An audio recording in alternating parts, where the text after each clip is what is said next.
नमस्कार। आज हम एक बहुत ही महत्वपूर्ण विषय पे आपसे बात करने वाले हैं।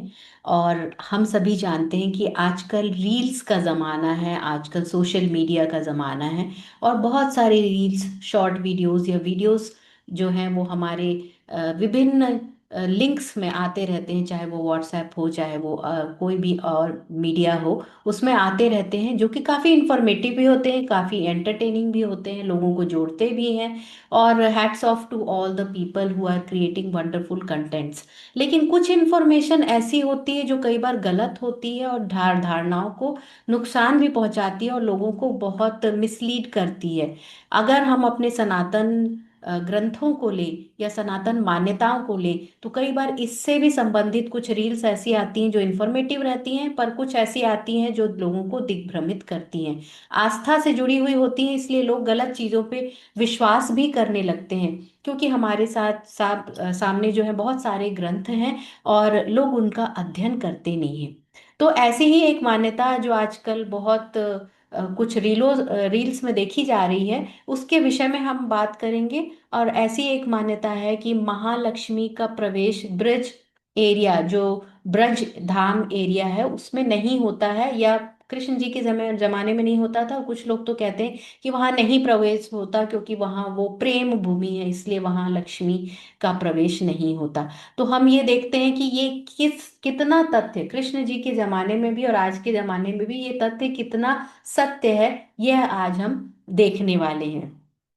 देखिए, जब इंफॉर्मेशन आपके सामने आती है ना, तो आप उसका सोर्स देखते हैं, और फिर सोर्स में अगर कोई ऐसे पर्सन का नाम है जो जिसका इन्फ्लुएंस बहुत है सोशल मीडिया में, या फिर उस विषय से का कोई विशेषज्ञ माना जाता है, या किसी एक क्षेत्र का विशेषज्ञ माना जाता है, या किसी संप्रदाय से रिलेटेड है, या कोई कथावाचक है जो बहुत फेमस हो चुका है, तब हम उस सहसा विश्वास कर लेते हैं। और खासतौर पे उनके जो फैन फॉलोइंग होते हैं वो तो विश्वास कर ही लेते हैं। लेकिन हमें ये देखना चाहिए अपनी धारणा बनाने से पहले कि उसमें सच्चाई कितनी है।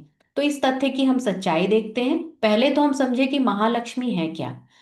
तो शक्ति और शक्तिमान दो तरह की एनर्जी मानी जाती है पूरे क्रिएशन के लिए। ब्रह्म एक है, जो साकार निराकार दोनों रूप में आप मान सकते हैं, कि जो जैसा मानता है भगवान वैसे ही हो जाते हैं। सर्वत्र सर्वव्यापी और सर्वोपरि है भगवान। और ऐसे ही एक भगवान का रूप माना जाता है जिसको सर्वत्र सर्वव्यापी सर्वोपरि बोला जाता है, भगवान श्रीमन नारायण। और उन्हीं की शक्ति है माँ महालक्ष्मी, जो कि उन्हीं से ही उत्पन्न है, उन्हीं से ही उत्पन्न है, और सदा उनके वक्ष स्थल पे विराजमान रहती हैं। ये इनको शक्ति और शक्तिमान के रूप में, एक एनर्जी के रूप में हमको मानना चाहिए।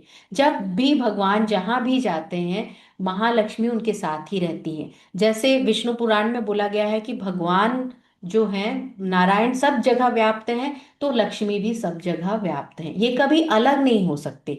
जब राम बन के आते हैं तो वो सीता बन के आती हैं, जब कृष्ण बन के आए तो वो रुक्मिणी बन के आई। तो इस तरह से भगवान के साथ हमेशा अवतार में भी वो साथ रहती हैं। लेकिन जब वो प्रकट रूप में साथ नहीं भी रहती हैं अवतार में, तो भी वो उनके साथ ही रहती हैं। जब राम जी बच्चे थे तब क्या उनके साथ महालक्ष्मी नहीं थी? हमेशा से थी। जब कृष्ण बच्चे थे, क्योंकि वृंदावन में कृष्ण बालक ही थे, 11 साल के बालक थे, तब वो वृंदावन छोड़ के चले गए और फिर वापस कभी नहीं आते हैं वहां पर। तो लेकिन तब भी जो है लक्ष्मी जो है वो हमेशा से उनके साथ में ही है। विष्णु पुराण में बहुत स्पष्ट रूप से लिखा गया है कि सर्वत्र व्यापी नारायण के साथ सर्वत्र व्यापी लक्ष्मी भी है। और भागवत महापुराण में गोपियों ने बहुत क्लियरली कहा है, जब वो प्रार्थना करती हैं श्री कृष्ण को प्राप्त करने के लिए महालक्ष्मी से, तो उनको कहती हैं कि आप भगवान के हृदय में हमेशा विराजमान रहती हो, फिर भी आप भी भगवान की भक्ति करती हो, हमको भी उनकी प्रेम और भक्ति प्रदान करें। तो वो उसमें लिखा हुआ है कि महालक्ष्मी उनके वक्ष स्थल पे थी। तो क्या महालक्ष्मी नहीं थी वक्ष स्थल पे? जब थी तो क्या क्या उनका प्रवेश नहीं है? वो तो हमेशा से ही भगवान, जहाँ भगवान है वहां महालक्ष्मी है। अब लक्ष्मी के स्वरूप क्या होते हैं? वो सिर्फ धन और वैभव नहीं है। धन और वैभव तो महालक्ष्मी का एक भाग ही है, लेकिन भूमि, अन्न, दूध, दही, हर तरह की संपन्नता, संतान, जो अपने परिवार का सुख होता है, हर तरह का प्रेम, हर तरह का आनंद, ये जो सारी जो चीजें हैं जो भी हमें आनंद प्रदान करती हैं, जो हमारे जीवन को सुखमय बनाती हैं, जो हमारे भौतिक और आध्यात्मिक प्रगति का कारण है, जो हमारे शरीर और आत्मा का पोषण करता है, जो भी तत्व, वो सारा तत्व लक्ष्मी कहलाता है। तो क्या ब्रज में जो दूध की नदियां बहती थी, तो क्या वो वहां महालक्ष्मी नहीं थी? क्या जो इतना कलकल करती स्वच्छ यमुना थी उस समय, तो क्या महालक्ष्मी नहीं थी? लहलहाते खेत, तो क्या महालक्ष्मी नहीं थी? बहुत सारे ऋषि मुनियों सिद्ध जनों ने गोप गोपियों के रूप में वहां पर जन्म लिया भगवान के साथ बाल क्रीड़ा करने के लिए। तो और स्वयं भगवान वहां पर रहे। तो इतनी पुण्यात्माएं भगवान के साथ, साक्षात भगवान के साथ वहां पर उपस्थित थी। तो क्या ये ऐश्वर्य नहीं है? तो क्या वहां पर महालक्ष्मी नहीं थी? तो ये कहना कि वहां महालक्ष्मी नहीं थी, ये बहुत ही तथ्यात्मक रूप से बहुत ही गलत का कहलाएगा। महालक्ष्मी हमेशा से ही भगवान के साथ रहती है। जहां लक्ष्मी नहीं रहती है वहां अलक्ष्मी होता है। अलक्ष्मी मतलब गरीबी, भूखमरी, क्लेश, दुरात्माओं का प्रभाव, कुछ भी चीज का नापन अपना आनंद तो वहां रहेगा ही नहीं। ऐसी जगह में महालक्ष्मी जहां पर नहीं रहती है, उस जगह का वर्णन ऐसा कहा गया है। क्या ब्रिज जहाँ संपूर्ण आनंद की प्राप्ति होती है, तो क्या वो वहां पर महालक्ष्मी नहीं है? बिल्कुल है, महालक्ष्मी हमेशा से ही है। अब अगर कोई ये कहे कि रास में महालक्ष्मी का प्रवेश नहीं हो पाता, महालक्ष्मी रास में प्रवेश नहीं कर पाती, तपस्या करके भी माँ महालक्ष्मी को रास में प्रवेश नहीं मिलता, ऐसे कुछ कथावाचक बोलते हैं। इसका सत्य देखते हैं। रास है क्या, पहले तो ये समझना है। रास कोई स्त्री पुरुषों का नृत्य नहीं है। रास आत्मा और परमात्मा के मिलन को बताता है। जहां जब भगवान ब्रज में थे, तो गोप गोपियों सहित, नंद बाबा सहित, उनके मित्रों सहित, उनके जो जितने भी और गांव वाले थे, सबसे भगवान को अनंत प्रेम मिला। वहां के लता पत्र और जानवरों से भी भगवान को प्रेम मिला। और सब बहुत ही निस्वार्थ रूप से भगवान से प्रेम करते थे। उनका प्रेम एकदम निश्चल था।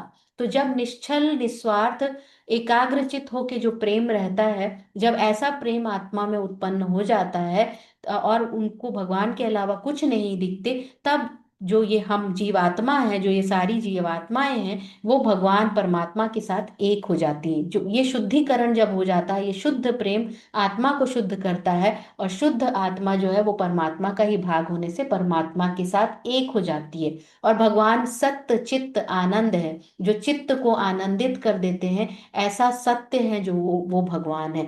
तो भगवान सत्य चित्त आनंद है। तो जब आत्मा और परमात्मा का मिलन होता है, तब दोनों में एक आनंद उत्पन्न होता है। और जब आनंद उत्पन्न होता है, तो हम लोग जनरली क्या करते हैं?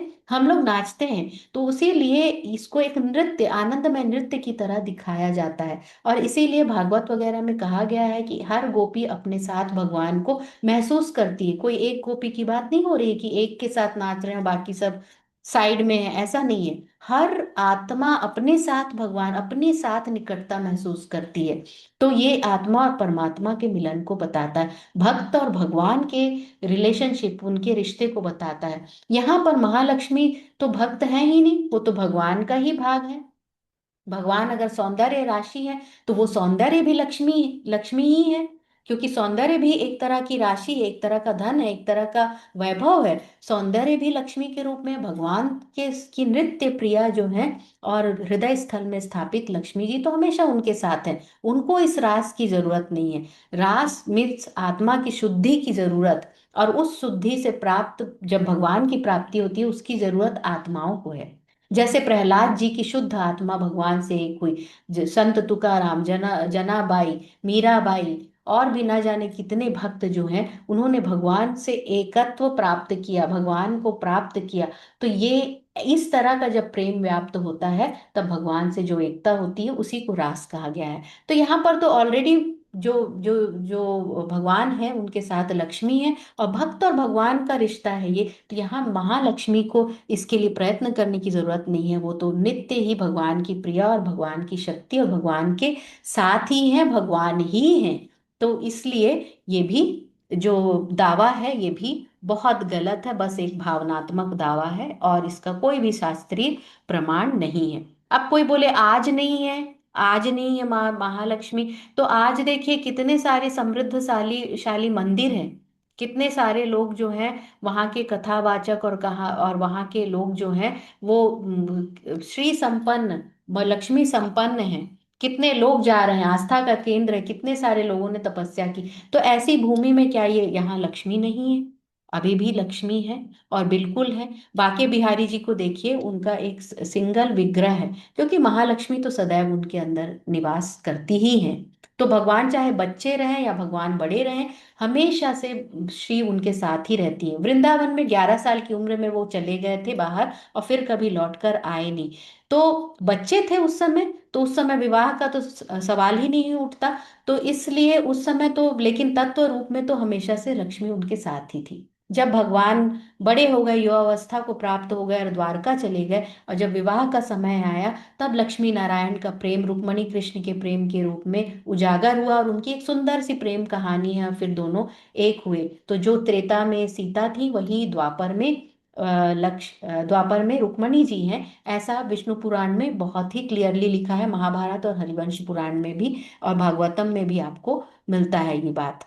तो हम आशा करते हैं कि आपके अंदर की जो भ्रम है, और अगर आपके पास भी ये गलत इन्फॉर्मेशन पहुंची होगी, तो आपको पता चल गया होगा कि सत्य क्या है, और महालक्ष्मी भगवान से कभी भी भिन्न नहीं हो सकती हैं।